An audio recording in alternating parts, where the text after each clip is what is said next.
DPR RI berharap pemerintah mampu mengurangi angka kemiskinan nasional dan meningkatkan perekonomian dalam 5 tahun mendatang. DPR RI meminta pemerintah memberikan penjelasan kepada masyarakat terkait penyederhanaan birokrasi di jajaran ASN agar tidak menimbulkan polemik baru di masyarakat. Dalam pidato pelantikan Presiden di gedung DPR RI Senayan Jakarta, Presiden terpilih Jokowi menjanjikan Indonesia akan naik kelas menjadi negara maju di tahun 2045 mendatang. DPR RI menilai sejumlah permasalahan harus diselesaikan terlebih dahulu.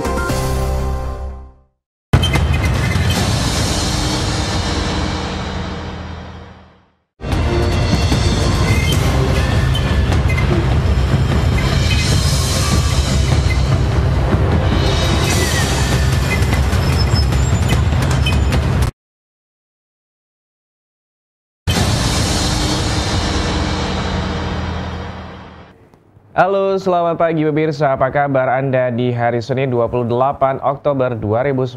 Tentunya hadir bersama Anda dari jam 9 pagi ini di Suara Parlemen Pagi bersama saya Uki Abdul. Dan selama kurang lebih 30 menit ke depan kami akan menghadirkan atau juga memberikan informasi seputar aktivitas dan juga dinamika dari anggota Dewan Perwakilan Rakyat Republik Indonesia. Dan ini adalah ataupun juga tanggal 28 Oktober 2019 bertepatan dengan Hari Sumpah Pemuda.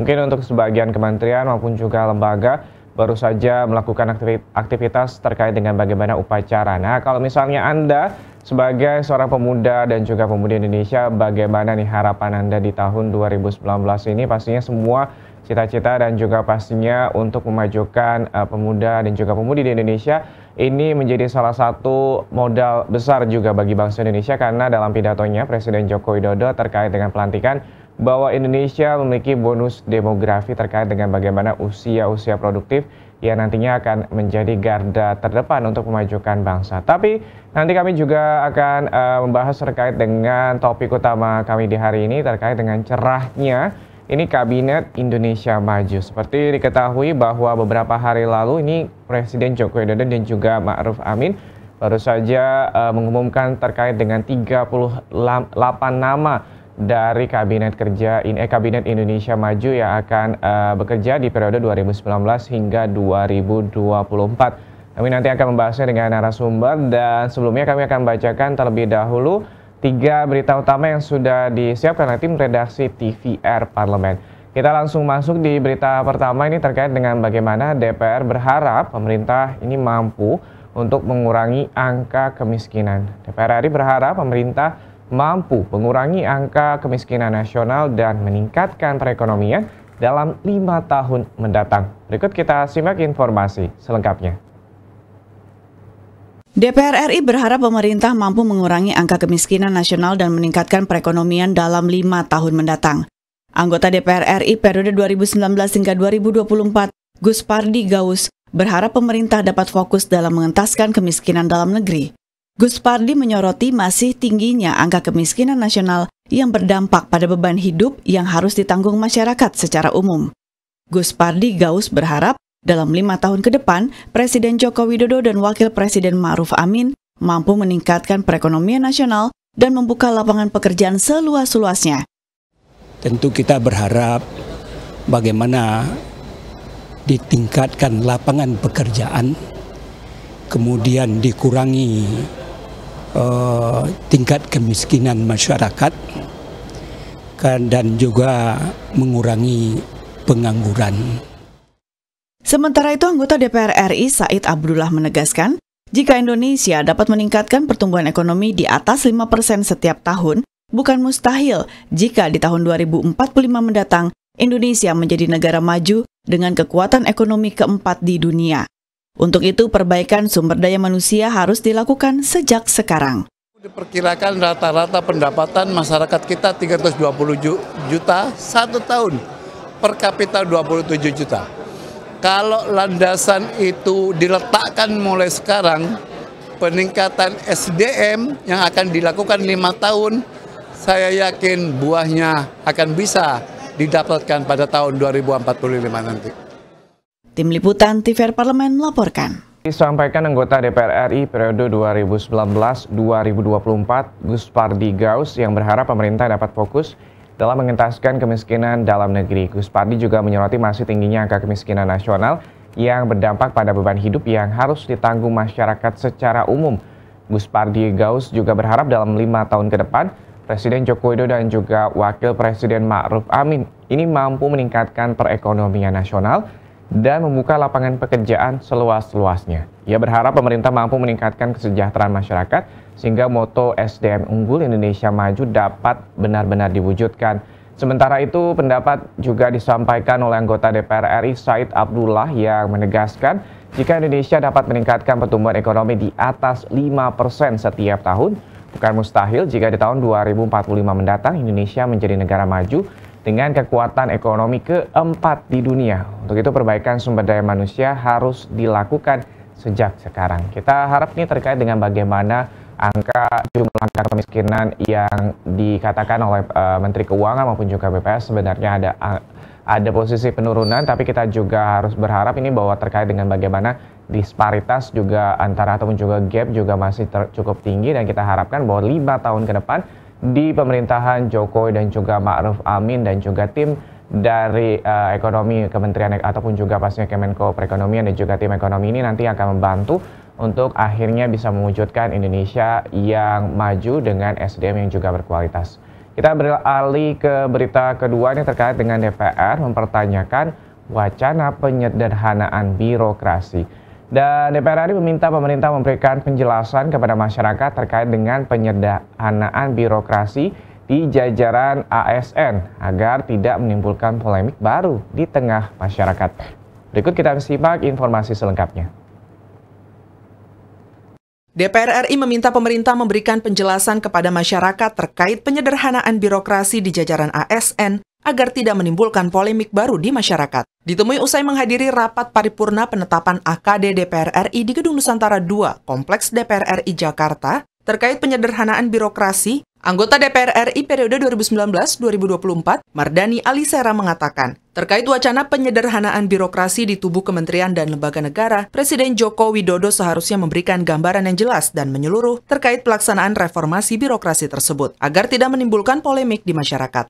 Sekarang udah menimbulkan pembicaraan yang tidak produktif. Paling enak gambar besarnya reformasi birokrasi seperti apa, pemangkasannya bagaimana, nanti perampingannya bagaimana, eselon dari 4 jadi 2 bagaimana. Kalau gambarnya jelas, masyarakat dan stakeholdersnya pasti nerima. Tapi kalau gambarnya nggak jelas, bikin kebingungan. Anggota DPR RI Agustina Wilujeng mendukung langkah pemerintah yang akan menyederhanakan birokrasi. Menurut Agustina, ASN yang terkena penyederhanaan level eselon akan dialihkan ke jabatan fungsional, di mana jabatan tersebut akan lebih menekankan pada kompetensi masing-masing ASN. Karena kalau jumlah eselonnya itu disederhanakan, berarti kinerja birokrasi akan semakin efektif. Nah, kemudian anggaran juga akan berkurang dan mata rantai birokrasi itu juga akan semakin pendek. Tugas DPR kali ini terutama adalah fraksi PDI Perjuangan mendukung sepenuhnya. Tim Liputan TVR Parlemen melaporkan. Di acara pelantikan Presiden dan juga Wakil Presiden yang baru saja dilaksanakan tanggal 20 Oktober 2019 yang lalu, nih Presiden mengatakan ada sejumlah 5 poin terkait dengan bagaimana penyederhanaan birokrasi di aparatur sipil negara. Sementara itu, anggota DPR RI periode 2019-2024 Mardani Alisera ini mengatakan bahwa terkait dengan wacana penyederhanaan birokrasi di tubuh kementerian dan lembaga negara, Presiden Joko Widodo seharusnya memberikan gambaran yang jelas dan juga menyeluruh terkait dengan pelaksanaan reformasi birokrasi tersebut agar tidak menimbulkan polemik di tengah masyarakat. Sementara itu, anggota DPR RI lainnya Agustina Wilujeng ini mengatakan bahwa ataupun juga mendukung langkah pemerintah yang akan menyederhanakan birokrasi. Karena menurutnya, ASN yang terkena penyederhanaan level eselon akan dialihkan ke jabatan fungsional, di mana jabatan tersebut akan lebih menekankan pada kompetensi masing-masing ASN. Kita harap apapun nanti rencana yang akan dilakukan oleh pemerintah terkait dengan bagaimana penyederhanaan birokrasi dari 4 eselon hanya menjadi 2 eselon ini nantinya akan berdampak baik untuk terkait dengan bagaimana nanti bisa membantu akhirnya mempersingkat terkait dengan birokrasi yang selama ini dianggap oleh sejumlah masyarakat tercenderung ataupun juga berbelit-belit ataupun juga panjang. Dan kita beralih ke berita ketiga, pemirsa. Ini terkait dengan bagaimana pemerintah harus memperhatikan UMKM. Anggota DPR RI Indah Kurnia mengatakan sejumlah permasalahan masih harus diselesaikan sehingga Indonesia mampu naik kelas menjadi negara maju. Berikut kita simak informasi selengkapnya. Dalam pidato pelantikan Presiden di Gedung DPR RI Senayan Jakarta, Presiden terpilih Jokowi menjanjikan Indonesia akan naik kelas menjadi negara maju di tahun 2045 mendatang. DPR RI menilai sejumlah permasalahan harus diselesaikan terlebih dahulu. Ditemui di Gedung DPR RI Senayan Jakarta, anggota DPR RI Indah Kurnia mengatakan, untuk dapat menjadi negara maju, maka Indonesia memerlukan peningkatan jiwa pengusaha atau entrepreneurship. Hal itu dapat dilakukan dengan memulai keberpihakan pemerintah pada industri usaha mikro kecil menengah. Selain itu, pemerintah memang harus segera menginvestasikan pada pembangunan berbasis sumber daya manusia dan reformasi birokrasi. Melihat susunan kabinet yang baru dibentuk Presiden Joko Widodo, Indah optimis akan ada perbaikan dari sumber daya manusia ke depannya. SDM didandanin, UMKM diberdayakan, seluruh kementerian lembaga bahkan sampai pemerintah daerah yang sangat menjadi stakeholders yang juga sangat penting karena tidak mungkin kementerian lembaga membuat kebijakan di pusat kemudian tidak bisa diimplementasikan karena bertabrakan dengan peraturan daerah misalnya. Anggota DPR RI Supriyansah berharap pemerintah dapat membangun infrastruktur penunjang yang berguna bagi pertanian masyarakat, waduk dan bendungan yang diharapkan segera dibangun di kawasan timur Indonesia. Dengan adanya sistem irigasi yang memadai, diharapkan produksi pangan di daerah dapat meningkat dan mampu membantu pemerintah dalam menjelang swasembada pangan. Infrastruktur jalan taninya lebih ditingkatkan lagi, kemudian bendungan, waduknya harus dimaksimalkan. Tim Liputan TVR Parlemen melaporkan.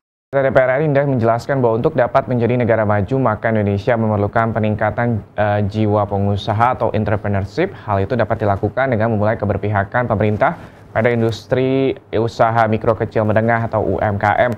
Selain itu, untuk menjadi negara maju, pemerintah memang harus segera menginvestasikan pada pembangunan berbasis sumber daya manusia dan reformasi birokrasi. Melihat susunan kabinet yang baru dibentuk, Presiden Joko Widodo, Indah optimis akan ada perbaikan dari sumber daya manusia ke depannya. Sementara itu, anggota DPR RI Supriyansah ini berharap pemerintah dapat membangun infrastruktur penunjang yang berguna bagi pertanian masyarakat seperti irigasi. Dan juga Supriyansah mendorong pembangunan waduk dan bendungan yang diharapkan segera dibangun di kawasan timur Indonesia. Menurut Supriyansah, dengan adanya sistem irigasi yang memadai, ini diharapkan produksi pangan di daerah dapat meningkat dan mampu membantu pemerintah dalam menjelang ataupun juga menjadi negara swasembada pangan. Kita harapkan bahwa apapun terkait dengan pilihan presiden, terkait dengan penunjukan sejumlah menteri dan juga bagaimanapun ini terkait dengan bagaimana kemarin juga dalam pidatonya presiden juga akan membuat sebuah undang-undang yang nantinya akan membantu ataupun juga menghapus sejumlah undang-undang yang bisa menghambat terkait dengan iklim investasi, maupun juga tadi salah satu anggota DPR menyarankan terkait dengan bagaimana untuk terus melakukan pembangunan terkait dengan irigasi maupun juga waduk di daerah Indonesia Timur yang nantinya juga akan membantu pemerintah untuk menjadi swasembada pangan. Kita harapkan semua bisa terwujud dan pastinya nantinya bisa membantu pertumbuhan ekonomi secara nasional. Dan pemirsa, tadi sudah kami bacakan 3 berita yang sudah disiapkan oleh tim redaksi TVR Parlemen. Kami nanti akan kembali dengan headline surat kabar. Pastikan Anda jangan kemana-mana, tetap saksikan Suara Parlemen Pagi.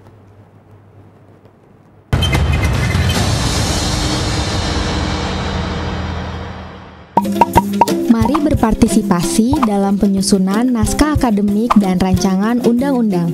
Saat ini, masyarakat dapat berpartisipasi menyampaikan aspirasinya terkait naskah akademik dan rancangan undang-undang yang sedang disusun di Pusat Perancangan Undang-Undang Badan Keahlian DPR RI melalui aplikasi SIMAS PUU. Bagaimana caranya? Simak sampai akhir ya. Pertama, silahkan mengakses website Pusat Perancangan Undang-Undang Badan Keahlian DPR RI. Kemudian, klik menu aplikasi SIMAS PUU, lalu pilih naskah akademik atau rancangan undang-undang. Setelah muncul daftar naskah akademik atau rancangan undang-undang, silahkan klik kolom detail, kemudian isi data diri Anda pada kolom kuesioner dan berikan pendapat Anda pada kolom jawaban yang telah tersedia. Kemudian, Anda dapat menggunakan mengunggah data pendukung pada kolom upload dokumen sebagai penunjang pendapat Anda. Mudah bukan? Ayo berpartisipasi menjadi bagian dalam perancangan undang-undang.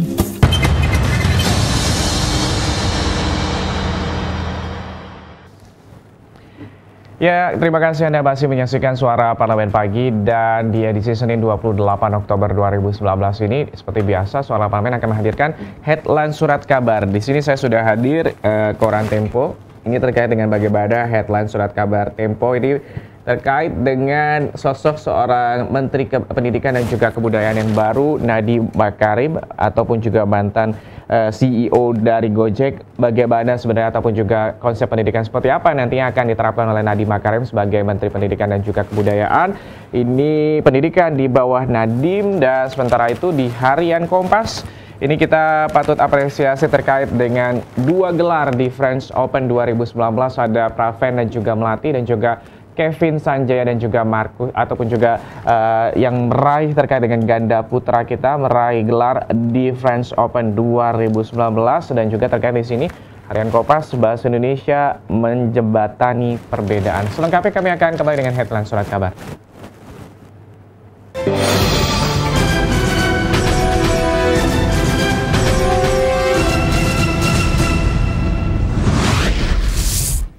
Harian Kompas yang terbit pada hari Senin ini dalam headline-nya Bahasa Indonesia menjembatani perbedaan. Beragamnya bahasa daerah, suku, dan juga budaya.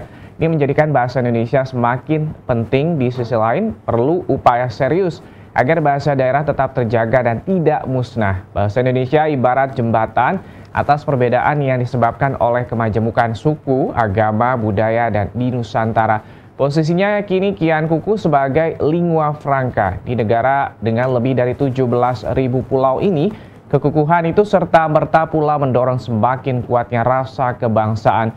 Posisi sebagai lingua franca dipercaya telah berlangsung sejak abad ke-7 pada masa Kerajaan Sriwijaya dalam rupa bahasa Melayu. Kongres 2 Pemuda Indonesia pada 28 Oktober 1928 mendaulat bahasa Melayu Riau menjadi bahasa Indonesia sebagai bahasa nasional. Sejak itulah rasa kebangsaan Indonesia semakin mengental di dalam dada para pemuda, dan selamat Hari Sumpah Pemuda. Itu terkait dengan bagaimana salah satunya ini adalah bahasa Indonesia bisa menjembatani perbedaan. Dan kita beralih ke Harian Koran Tempo. Seperti yang dikatakan sebelumnya bahwa pendidikan di bawah Nadiem, Presiden Joko Widodo menunjuk Menteri Pendidikan yang mengagetkan banyak orang. Nadiem Makarim, Menteri Pendidikan dan Kebudayaan, ini Nadiem Makarim mengulangi arahan Presiden Joko Widodo ketika bertemu dengan pejabat di Kementerian Pendidikan pekan lalu. Nadiem mengingatkan para pejabat Kementerian Pendidikan dan Kebudayaan bahwa fokus pendidikan adalah meningkatkan kualitas sumber daya manusia agar siap bekerja dan berusaha. Itu terkait dengan bagaimana nih nanti kita tunggu apa yang akan dikerjakan atau juga inovasi-inovasi yang akan dikeluarkan oleh Kementerian ataupun juga Menteri Pendidikan dan juga Kebudayaan yang baru untuk akhirnya bisa menghasilkan sumber daya manusia Indonesia yang siap bekerja, berusaha, dan juga berkualitas, dan juga bisa bersaing dengan sejumlah negara ataupun juga SDM di negara-negara khususnya di kawasan ASEAN. Misal Anda bisa membaca selengkapnya di Harian Surat Kabar Tempo dan juga Kompas yang terbit pada hari ini. Kami nanti akan kembali dengan topik tajuk utama pada hari terkait dengan bagaimana nih cerahnya Kabinet Indonesia Maju. Anda jangan kemana-mana, tetap saksikan Suara Parlemen Pagi.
Mungkin Anda baru saja bergabung di Suara Parlemen Pagi dan kami sudah masuk dalam topik ataupun juga segmen topik utama terkait dengan bagaimana cerahnya Kabinet Indonesia Maju. Ini pastinya optimisme juga dikeluarkan oleh sejumlah masyarakat dan juga pastinya pelaku pasar maupun juga ekonomi ini juga terkait dengan bagaimana Presiden telah mengumumkan 38 menteri pembantunya terkait dengan sudah ditetapkan sebagai Menteri Kabinet Indonesia Maju periode 2019-2024. Pekan lalu, MPR RI telah melantik Presiden dan Wakil Presiden terpilih periode 2019-2024, Joko Widodo dan juga Kiai Haji Ma'ruf Amin di Gedung Nusantara Kompleks Parlemen Senayan, Jakarta. DPR RI berharap pemerintahan Jokowi Ma'ruf selama 5 tahun ke depan dapat bekerja secara maksimal. Ini masih banyak pekerjaan rumah bagi pemerintahan Jokowi di periode keduanya menjadi Presiden.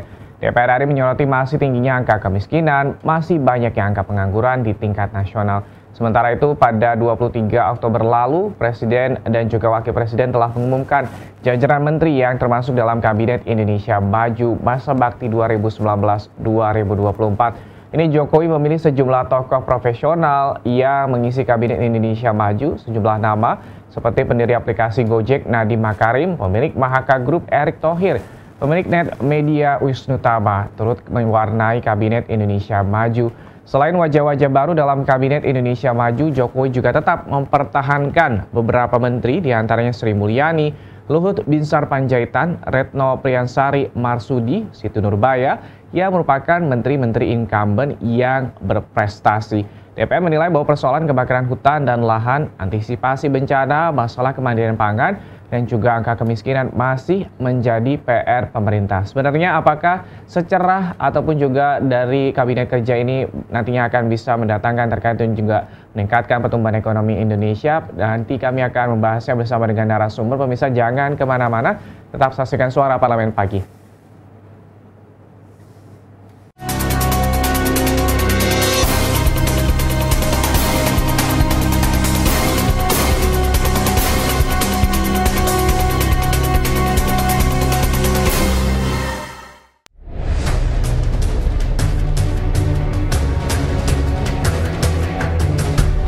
Cerahnya Kabinet Indonesia Maju.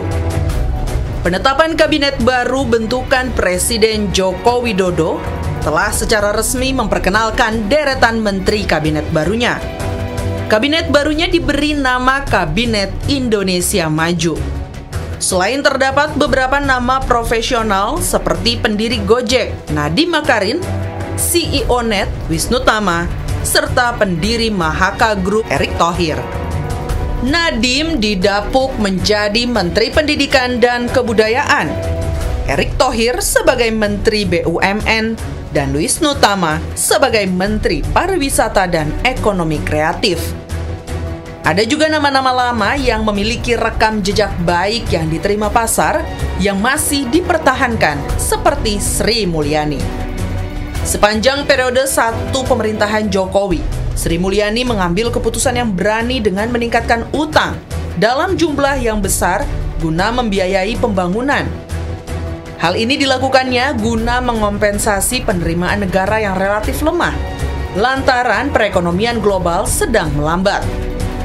Walaupun secara gencar menambah hutang, Sri Mulyani tetap tidak melupakan yang namanya prinsip kehati-hatian. Semenjak kembali ke Indonesia untuk menjadi Menteri Keuangan di pemerintahan Jokowi, defisit fiskal selalu dijaga di level yang rendah. Selain itu, ada nama Basuki Hadi Mulyono selaku Menteri PUPR di periode 1 Jokowi juga kembali dipercaya untuk memegang posisi yang sama di periode 2. Di periode 1 pemerintahan Jokowi, kinerja Basuki bisa dibilang cemerlang. Deretan proyek infrastruktur non-krusial dengan baik dieksekusi pembangunannya. Beberapa proyek bahkan sudah rampung dan bisa dinikmati masyarakat. Tingkat suku bunga acuan yang dipangkas oleh Bank Indonesia akan mendorong turunnya tingkat suku bunga kredit sehingga memicu dunia usaha untuk melakukan ekspansi dan akan mendorong masyarakat untuk meningkatkan konsumsinya. Pada akhirnya, roda perekonomian akan berputar lebih kencang. Perekonomian Indonesia membutuhkan energi yang besar dengan pemangkasan tingkat suku bunga acuan yang akan menjadi sentimen positif bagi perekonomian dan juga pasar keuangan tanah air.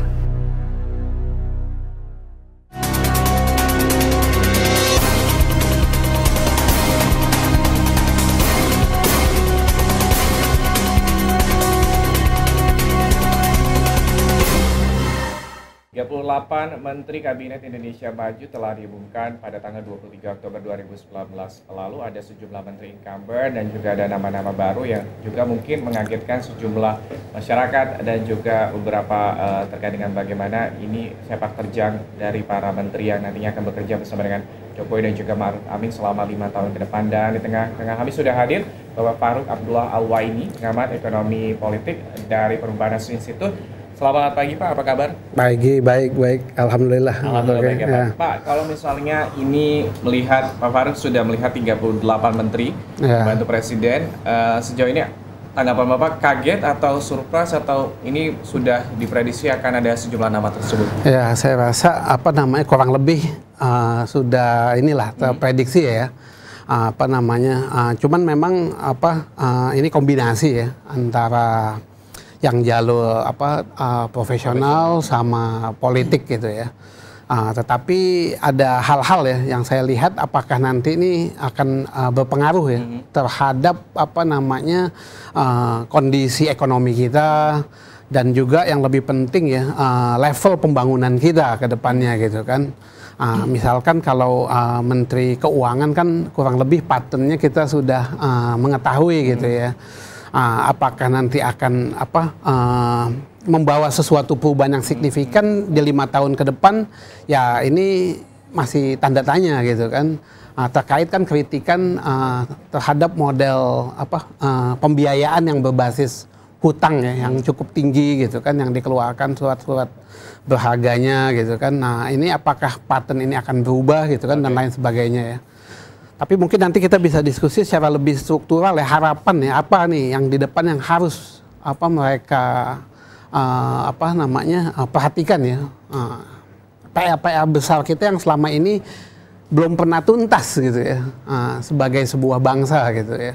Ya, kalau Bapak kita membahas terkait satu persatu dari tim ekonomi itu sendiri. Misalnya kita melihat ada Bu Sri Mulyani seperti itu dan juga Bapak Erlangga ditunjuk sebagai Menko Perekonomian. Apakah sudah sesuai dengan tupoksi atau juga dari tugas dan juga masing-masing dari menteri? Apakah sudah sesuai dengan porsi mereka ataupun juga latar belakang mereka untuk bisa menduduki posisi-posisi tersebut? Oke, kalau Pak Erlangga itu kan lebih saya pikir bargaining politik Golkar ya, karena beliau ketua umum Golkar gitu kan. Nah kalau Sri Mulyani ya dari yang periode sebelumnya gitu kan. Cuma saya begini melihatnya, beliau itu kan pendekatan ekonominya itu bukan development ya. Sedangkan negara kayak Indonesia ini negara berkembang, perlu ada pendekatan yang lebih dari sekedar pendekatan fiskal ya, tapi lebih pendekatan yang lebih developmentalis ya. Bisa melihat struktur ekonomi kita gitu kan, pendekatan struktural gitu kan. Ini kalau saya melihat ini hal yang lacking sebetulnya dari Menteri Keuangan yang ada gitu. Oke, jadi kalau misalnya melihat terkait dengan bagaimana kalau tadi misalnya Menko Perekonomian lebih ke soal bargaining politik, tapi kalau misalnya kita melihat ada satu menteri ataupun juga kementerian yang menurut Bapak apakah sesuai dengan tupoksi seperti kita melihat bahwa Kementerian Agama tahun ini ataupun juga dalam periode ini tidak diisi dari ataupun juga organisasi ataupun juga partai politik pendukungnya seperti itu. Ini kali ini dari mantan jenderal militer seperti itu. Kalau Bapak melihatnya kan ini mungkin tujuannya Presiden untuk akhirnya bisa mengurangi tindak ataupun juga radikalisme. Kalau menurut Pak Farouk? Ya itu dia ini ada dua hal ya sebetulnya selain Menteri Agama, Menteri Dalam Negeri yang saya ingin komentari. Kalau Menteri Agama ini kan ini menimbulkan jangan sampai Kementerian Agama berubah istilahnya jadi Kementerian Deradikalisasi gitu kan. Ini kan sempat menimbulkan prokon ya. Bahkan dari organisasi yang selama ini dianggap sangat moderat ya, seperti Nahdlatul Ulama gitu kan. Yang ada pernyataan yang seakan-akan kecewa ya.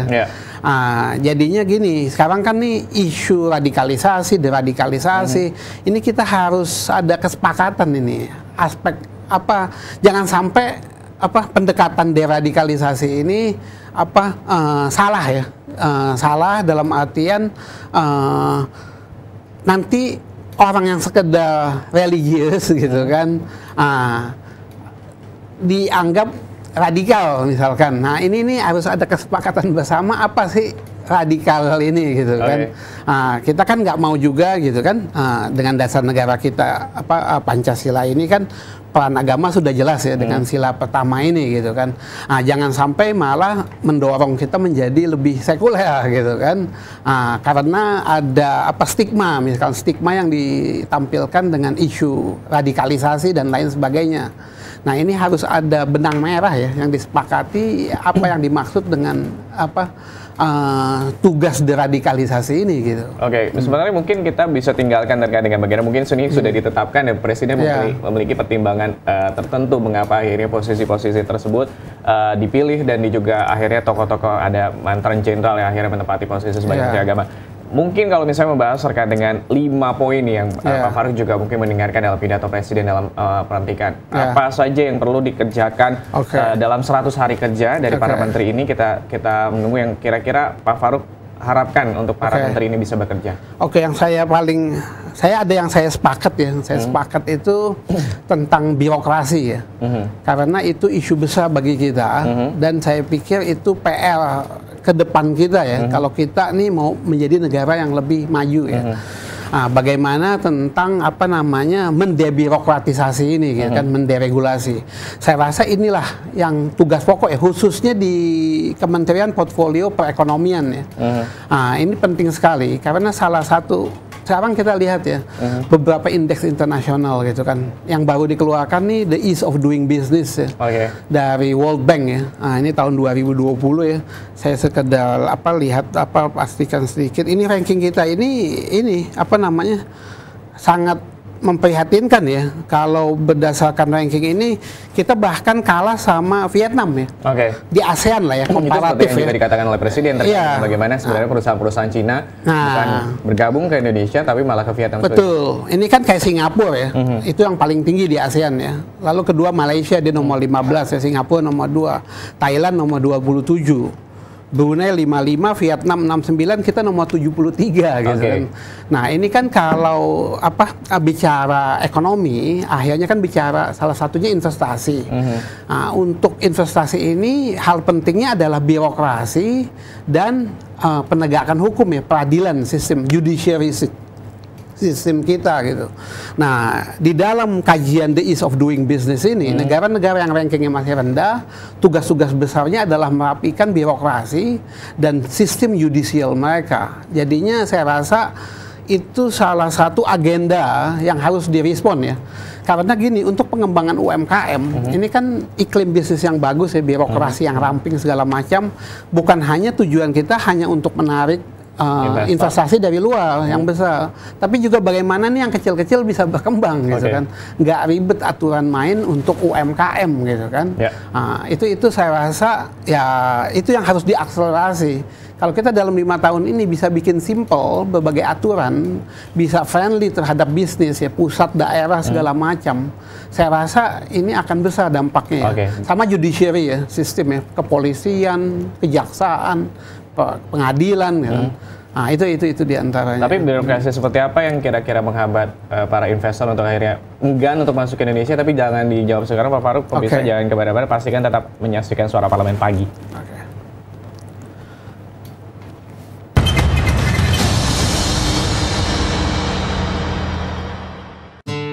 Mari lapor LHK-ASN. Video ini akan memandu Anda untuk menyampaikan LHK-ASN melalui aplikasi Siharka. Sebelum memulai, ada baiknya Anda menyiapkan dokumen-dokumen berikut. Silakan mengakses siharka.menpan.go.id untuk membuka aplikasi Siharka. Lalu, login dengan username dan password Anda. Lengkapi profil dan ubah password Anda dan pastikan data yang Anda masukkan telah sesuai. Lengkapi data keluarga Anda seperti suami atau istri dan anak. Saatnya mengisi daftar kekayaan. Harta tidak bergerak adalah harta berupa tanah dan bangunan yang didukung dengan bukti kepemilikan dan nilainya ditetapkan berdasarkan NJOP. Harta bergerak adalah harta selain tanah dan bangunan seperti kendaraan bermotor, perabotan rumah tangga, perhiasan, dan lain-lain dengan nilai berupa harga perolehan atau harga taksiran. Surat berharga adalah harta berupa surat berharga seperti saham, reksadana, dan sebagainya yang dinilai berdasarkan harga perolehan. Uang tunai, deposito, giro, tabungan, dan kas lainnya dicatat sesuai nilai yang tertera pada dokumen. Piutang adalah barang atau uang yang akan diterima di masa yang akan datang berdasarkan kesepakatan. Dan hutang adalah pinjaman yang diterima oleh ASN pelapor maupun suami atau istri dan tanggungan lainnya dari pihak lain yang pembayarannya menjadi tanggung jawab ASN pelapor. Penghasilan yang wajib dilaporkan pada LHK-ASN adalah penghasilan dari jabatan, penghasilan dari profesi atau keahlian, penghasilan dari usaha lainnya, penghasilan dari hibah atau lainnya, penghasilan dari istri atau suami yang bekerja. Sedangkan pengeluaran yang dicatat adalah perkiraan pengeluaran rumah tangga dan rutin lainnya, seperti listrik, air, transportasi, dan biaya hidup lainnya, serta pengeluaran untuk rekreasi, asuransi, biaya pengobatan, dan sebagainya. Anda telah menyelesaikan pengisian LHK-ASN. Anda dapat memilih kirim ke inspektorat jika laporan telah sesuai, atau memilih edit jika masih perlu dilakukan perbaikan.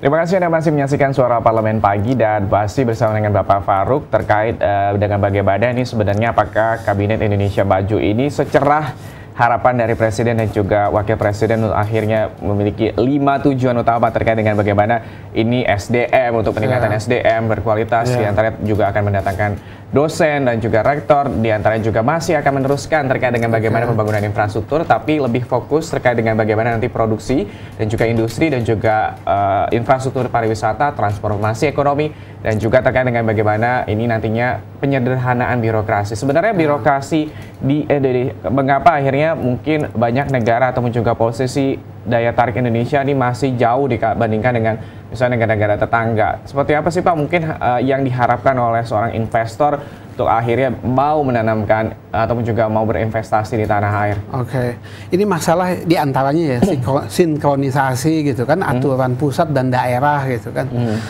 supaya orang ketika dia mau ke daerah dia harus berhadapan juga dengan aturan-aturan daerah yang kadang-kadang tidak harmonis gitu ya dengan pemerintah pusat. Walaupun itu sempat disinggung dan itu hal yang saya rasa kita bisa apresiasi tentang Omnibus Law gitu kan.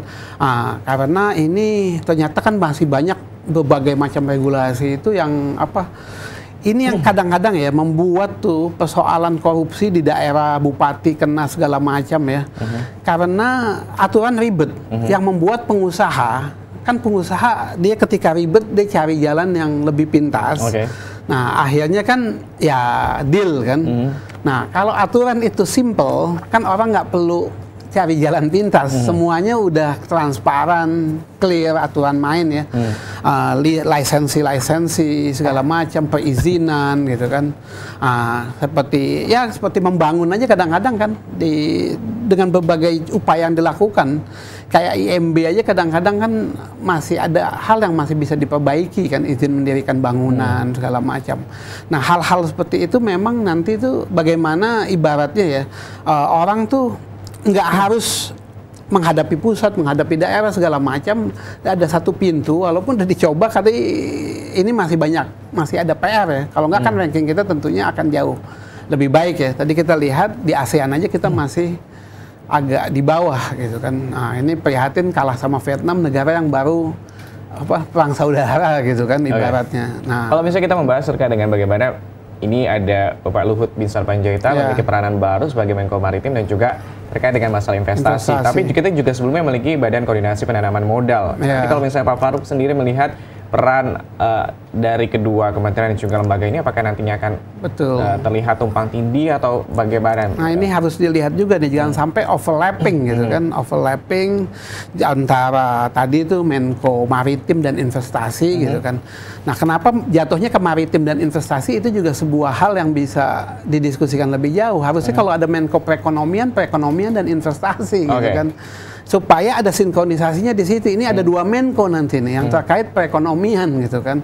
Ya kita harapkan ya mereka dua Menko ini bisa berkoordinasi gitu. Tapi kalau saya melihat yang cocok harusnya di bawah Kementerian Koordinator Perekonomian itu. Nah, itu juga ya jadi catatan kita juga itu. Oke, jadi Pak Faruk lebih menekankan berharap bahwa dalam 100 hari ke depan terkait dengan tadi birokrasi, penyederhanaan birokrasi akan bisa berjalan dengan mulus dan akhirnya nanti bisa mendatangkan investor seperti itu ya Pak? Ya, investor dan kedua iklim bisnis untuk UMKM di dalam negeri ini gitu kan. Karena kan gini ya, ini terkait isu ketimpangan sosial kita ya. Itu kan ada kajian bahwa 10 tahun terakhir pertumbuhan ekonomi kita itu hanya dinikmati oleh 20% penduduk gitu kan. Jadi 80% tertinggal gitu. Nah, ke depan kan kita ingin lebih banyak lagi yang bisa menikmati pertumbuhan ekonomi ini gitu kan. Supaya negara ini lebih merata. Ekonomi yang lebih merata kecenderungannya dia akan lebih kuat kan, daya belinya lebih banyak gitu kan. Nah, di sini pentingnya UMKM ini gitu kan. Bagaimana bisa mereka berkembang. Nah, itu kan nggak bisa di underestimate tuh. Seperti usaha kaki lima, informal sektor gitu kan. Bagaimana itu bisa meningkatkan taraf bisnis mereka, itu luar biasa gitu kan kalau mereka itu bisa berkembang gitu kan. Itu misalkan ya, saya suka melihat ya isu misalkan pedagang kaki lima ini masih suka jadi isu di kita kan. Harusnya kan dibangun paradigma bahwa mereka ini bisa berusaha sendiri aja udah bagus nggak memberatkan negara. Fungsi negara adalah membantu mereka gitu kan. Kalau tempatnya kurang rapi segala macam ya harus difasilitasi kan. Di negara-negara yang lebih maju kan usaha-usaha kecil itu ada peran negara memfasilitasi mereka gitu kan. Kasih tempat gitu kan, misalkan negara model Amerika aja atau Inggris aja, saya waktu studi sana lihat kan ada tempat-tempat khusus untuk usaha-usaha kecil yang diberikan untuk mereka gitu kan. Nah, kita juga harus membangun bagaimana itu yang usaha kecil-kecil, mikro segala macam bisa berkembang gitu kan. Mereka jangan dipusingkan dulu dengan isu perpajakan gitu kan. Karena admin perpajakan aja kan bagi mereka ribet gitu kan. Terus masalah formalitas gitu kan, badan hukumnya dan lain sebagainya kan.